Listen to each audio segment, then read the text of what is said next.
The rise of Trump and Trumpism cannot be fully explained without first recognizing how, over the last two decades, American politics has been shaped by the rise of China. Despite both parties preferring to de-emphasize foreign policy in their campaigns, U.S. foreign policy is the engine driving domestic policy. This is because modern U.S. domestic politics is fundamentally a game of dividing up the plunder that foreign policy secures. This plunder arrives in the form of persistent federal government budget deficits that are maintained via the exorbitant privilege of the U.S. dollar's position as the global reserve currency, an arrangement forced upon the rest of the globe in the ashes of the world wars of the last century.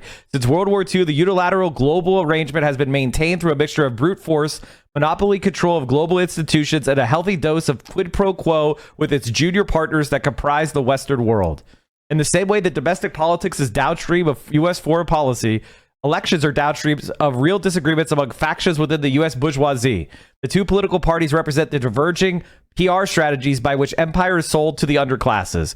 The increasing polarization of mainstream domestic politics can thus be attributed not to the rise of social media, foreign interference, or other facile explanations liberal pundits offer, but rather a real divergence in imperial strategy given life by partisan jockeying. Historically, the factions comprising this divide have been domestic petit bourgeois and petit bourgeois elements on one side and the financial international bourgeoisie on the other. Until recently, the former was given political form by the GOP, the latter by the Dems.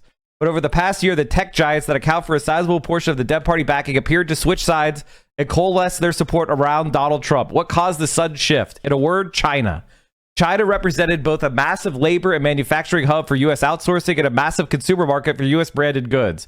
But recently, accelerated by U.S. tariffs and the pandemic, Chinese branded goods have begun outcompeting those from the U.S. As a result, Silicon Valley, which has historically seen their interests best served by a Dem-led foreign policy, are now casting their lot with Trump and his more openly hostile stance toward China.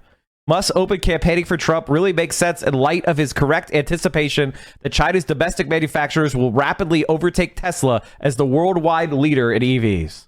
Thus, in the past few years, America's tech giants have shifted from seeking to maintain China as a market and manufacturing hub to finding themselves facing a formidable competitor. And in this way, they are now in a similar position the U.S. domestic bourgeoisie faced decades prior.